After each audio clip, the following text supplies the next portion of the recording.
السلام علیکم، کیسے ہیں آپ لوگ؟ آج میرے ساتھ میرے استاد محترم بیٹھے ہوئے ہیں، ان کا نام ہے کمال احمد بخشی، اور وہ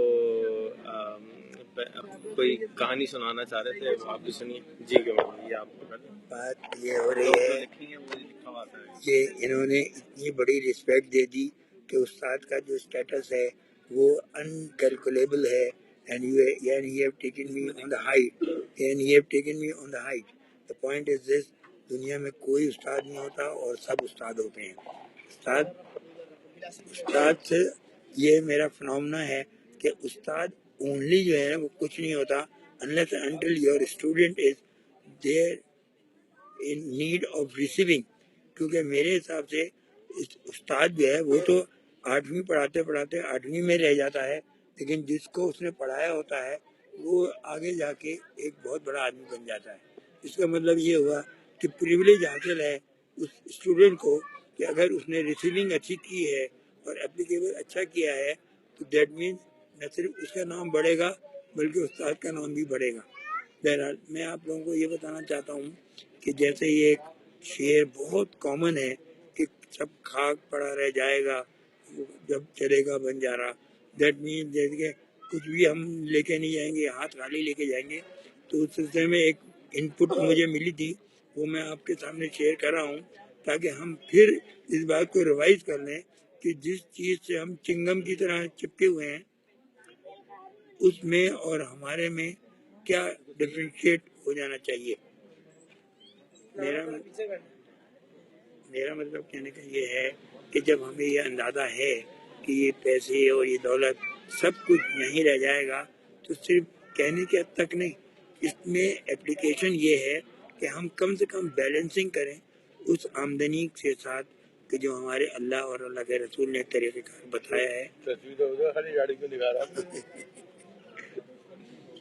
دانت آ جائیں گے نا۔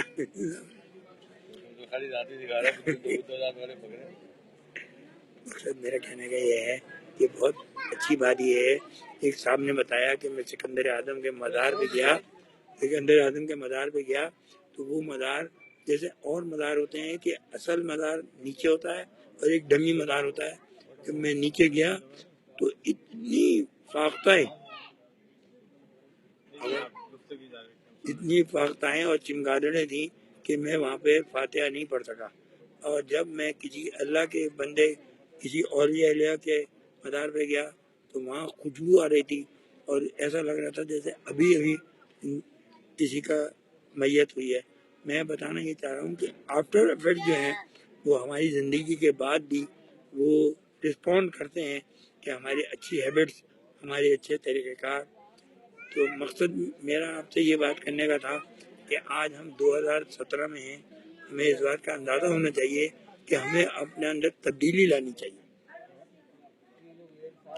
یہ بات نہیں کہ ہمارے ابا فورن ٹوتھ پیسٹ استعمال کرتے ہیں تو ہم ہی کریں گے۔ بھائی اب تو کولگیٹ بھی آ گیا نا، میڈیکن بھی آ گیا، اب ہمارے پاس سلیکشن بھی ہے۔ اور یہ بات میں آپ کو بڑے زور سے بتا رہا ہوں کہ آج کا وقت پہلے کے وقت سے بہت اچھا ہے۔ ہم جس دور سے گزر رہے ہیں اس میں جو ہماری اویئرنیس ہے، ہماری جو اسٹڈی ہے، اللہ کا لاکھ لاکھ شکر ہے۔ ہمیں اس بات کا شکر ادا کرنا چاہیے کہ ہم سب پڑھے لکھے لوگ ہیں، ہمارا نظریہ پڑھا لکھا ہونا چاہیے اور جتنا ہو سکے ہم شیطان کی شر سے بچیں۔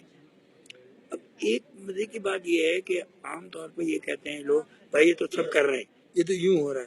تو اس طرح کرنے سے کوئی جواز نہیں ہے۔ جواز یہ ہے کہ میں خود اپنے طور پہ ایک برائی کو چھوڑ دوں تو اس کا حاصل یہ ہوگا کہ میں 10 میں سے 9 کروں گا، 9 میں سے 1 چھوڑوں گا تو 8 کروں گا۔ تو لیٹس ڈیسائڈ انسٹنٹلی کہ آج میں ایک کام، برائی، نیگیٹیوٹی چھوڑوں گا۔ اور یہ بات بھی میں آپ سے بتانا چاہ رہا ہوں کہ یہ میرے اندر خود پرسنل بات ہے کہ اگر مجھے کوئی بات آگے بڑھانی ہوگی تو میں وہ بڑھاؤں جس کی کوئی آؤٹ پٹ ہو، پروڈکٹیوٹی ہو، جس سے کوئی میسج آگے ہو۔ اگر کوئی ایسی بات ہے جس کی کوئی فائدہ نہیں ہے یا نیگیٹیوٹی ہو تو وہ میں اپنے اندر ہی دفن کر لوں اور اس کو آگے نہ بڑھاؤں۔ تو جو بھی سننے والے ہیں ان سے گزارش ہے کہ اگر آپ کو کوئی بات ان کی اچھی لگی ہو تو کائنڈلی ان کو موبائل پہ فون کر کے ضرور Any بتائیں. sound of question بھی نہیں. ہاں کیونکہ اگر ان کی شکایت یہ ہے کہ کوئی ان کی بات تو سنتا نہیں رہا تو میری کیوں ویڈیو بنا رہے ہوتے. میں تو یہ کلیئرفیکیشن چاہیے یا اور اس کی ڈیٹیل تو چاہیے. آپ کا گھر کا نمبر کیا ہے؟ 0346 0346 333 333 1446. 1446. یہ آپ کا موبائل نمبر ہے. دوسرا بھی لکھ لیں. دوسرا 32 021 32 32 43 43 64 64. 97. ٹھیک ہے جی 97. تو آپ ضرور ان کو فون کر کے بتا دیجیے گا کہ آپ نے ان کی بات سنی اور اچھی لگی. ٹھیک ہے، السلام علیکم.